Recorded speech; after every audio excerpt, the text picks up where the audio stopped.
¿Qué pagaré al Señor por todos sus beneficios hacia mí? Levantaré la copa de la salvación e invocaré el nombre del Señor. Ahora cumpliré mis votos al Señor ante todo su pueblo. Salmo 116, 12 al 14.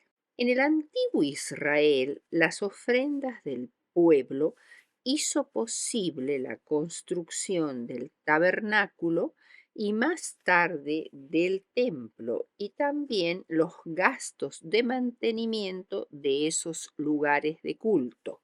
Los israelitas probablemente contribuían con una cuarta y hasta una tercera parte de sus entradas para propósitos religiosos y caritativos. ¿Los empobrecían estas considerables contribuciones? Por el contrario, Dios prometió bendecir su fidelidad. Hoy también el Señor nos pide que seamos liberales en dar así como Él nos ha prosperado. Se necesitan ofrendas para construir, mantener y operar iglesias y para establecer escuelas y obra médica misionera que demuestre el significado práctico del Evangelio. El primer punto que vamos a tocar es motivaciones para dar, porque todo es tuyo y de lo recibido de tu mano te damos.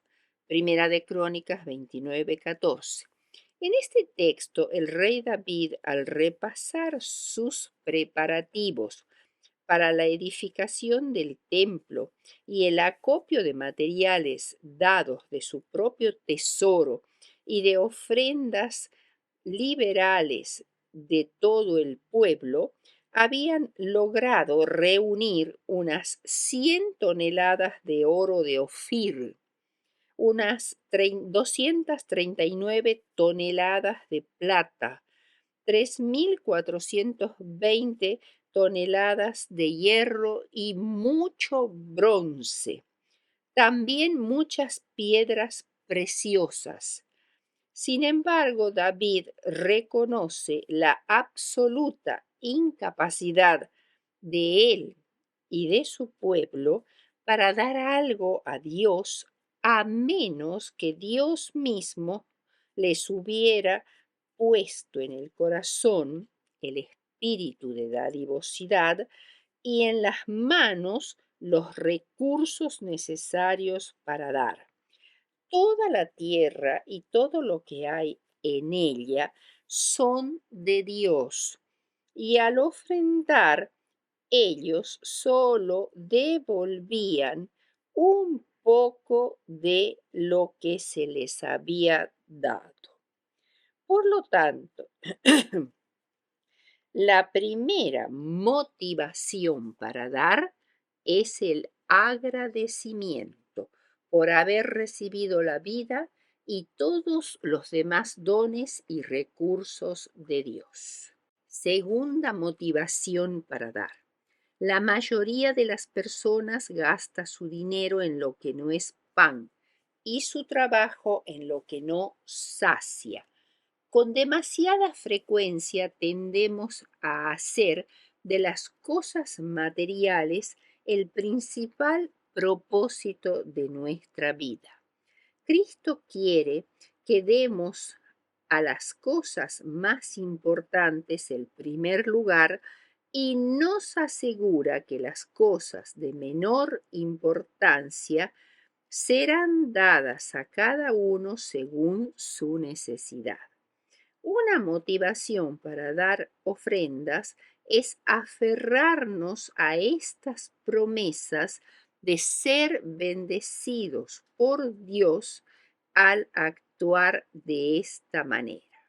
La tercera motivación es que nuestras ofrendas generosas aumentan y fortalecen nuestro amor a Dios. No son un medio para apaciguar a Dios ni una búsqueda de su aceptación por medio de una especie de sacrificio que hacemos al dar la ofrenda. La cuarta motivación es que dar no debe verse como un sacrificio. Muchas personas tienen este concepto, que hacen un sacrificio y entonces Dios las premia, como así decirlo, con alguna bendición especial. Entonces, dar no debe verse como un sacrificio, como un renunciar a algo, verse privado de algo. Muchos sienten el dar como un empobrecimiento. Dar es, por lo tanto, doloroso para estas personas. Pero Dios dice que ama al dador alegre. Por otro lado, es mucho mejor estar en la posición de dar que la de recibir. Dar es más alegre que recibir. No se debe dar sintiendo que esto es un sacrificio, un despojo de nuestro dinero o como un dolor. El propósito es dar con alegría, como quien no espera nada como recompensa, con la confianza de que por dar no tendrá menos. La quinta motivación para dar es comprender que dar es una estrategia de guerra y es un arma mortal para destruir al enemigo agazapado en las profundidades de nuestras conciencias, que se llama egoísmo. El egoísmo es el impulso humano más poderoso y más generalizado. Y debido a esto, la lucha del alma entre la simpatía y la codicia constituye una prueba desigual, porque mientras el egoísmo es la pasión más fuerte, el amor y la benevolencia con frecuencia son los sentimientos más débiles y por lo general el maligno gana la victoria. Hay que extirpar del corazón la idea equivocada de que dar es perder o eclipsar el desarrollo personal o empresarial. Esto es una vil mentira. Honra al Señor con tus bienes y con la primicia de todos tus frutos, y serán llenos tus graneros con abundancia, y tus lagares rebosarán de mosto. Proverbios 3, 9 y 10. Ahora vamos a ver el segundo punto de la lección, que es qué proporción dar en concepto de ofrendas. Los dones que entregamos a Dios como ofrenda deben ser proporcionales con la luz y los privilegios que Dios nos haya dado. Dice el Señor: a todo aquel a quien se haya dado mucho, mucho se le demandará, y al que mucho se le haya confiado, más se le pedirá. Lucas 12:48. Y de gracia recibisteis, dad de gracia. Mateos 10:8. Nuestros privilegios y bendiciones, comparados con lo de los israelitas, son claramente mayores. Nuestra gratitud hallará una expresión correspondiente a través de una liberalidad mayor, de manera que el Evangelio de salvación puede ser extendido a otros. Nuestro dinero en nuestras manos llegan a ser una fuerza bienhechora, alimento para los hambrientos, bebida para los sedientos, ropa para cubrir a los desnudos, medicamentos para los que están enfermos. Entonces, en las ofrendas, Dios apela a nuestra generosidad y al sentido de agradecimiento que tenemos porque Dios nos ha dado mucho. No es lo mismo que el diezmo, porque el diezmo no significa ninguna generosidad de nuestra parte, porque simplemente en el diezmo estamos devolviendo la parte que es de Dios. Es una parte claramente estipulada, la 10ª parte. Dios nos dice que eso no nos corresponde usar porque esa parte es lo que Dios reclama como suya. En cambio, las ofrendas, que es lo que se saca de lo que queda después de diezmar, sí tiene que ver con la generosidad, con el deseo de ayudar a los demás y con la gratitud que sentimos porque Dios nos ha bendecido mucho. El cuarto punto, ofrendas voluntarias u opcionales. En el Antiguo Testamento había ofrendas obligatorias, como las ofrendas de expiación por el pecado y el impuesto del templo. Pero también había ofrendas voluntarias, cuyo valor y tipo no estaban prescriptos. Sin embargo, ambas ofrendas eran esenciales en la adoración. Pero decir que las ofrendas son voluntarias no quiere decir que son opcionales. Ahora vamos a ver cuál es la diferencia entre una cosa y otra.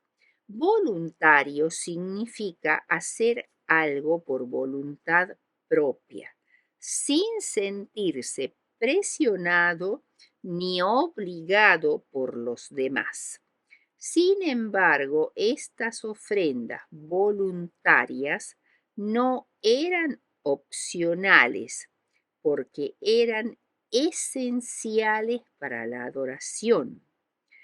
Los israelitas iban por lo general 3 veces al año a adorar en Jerusalén, en la Pascua, en Pentecostés y en la fiesta de los tabernáculos.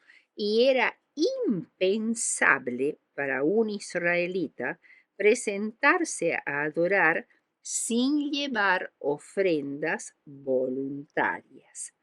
Por otro lado, una ofrenda voluntaria no es necesariamente agradable a Dios porque está basada o puede estar basada, mejor dicho, en motivaciones equivocadas, como las que tenían los fariseos que lo hacían para ser vistos de los hombres y ser considerados más santos, más generosos, mejores personas que los demás. Por otro lado, la palabra opcional significa por lo general algo electivo, algo que somos libres de hacer o no hacer. En el contexto del culto, por ejemplo, los votos eran un ejemplo de ofrendas opcionales, o sea, cualquier persona podía sentirse libre de hacer un voto a Dios y prometerle algo a Dios si Dios le daba algo que le pedía. Pero eso, digamos, no estaba estipulado en ninguna parte. Eso era una decisión de una persona en particular y era opcional. Entonces, lo que sí, cuando alguien hacía un voto con Dios, era muy importante cumplir con el voto.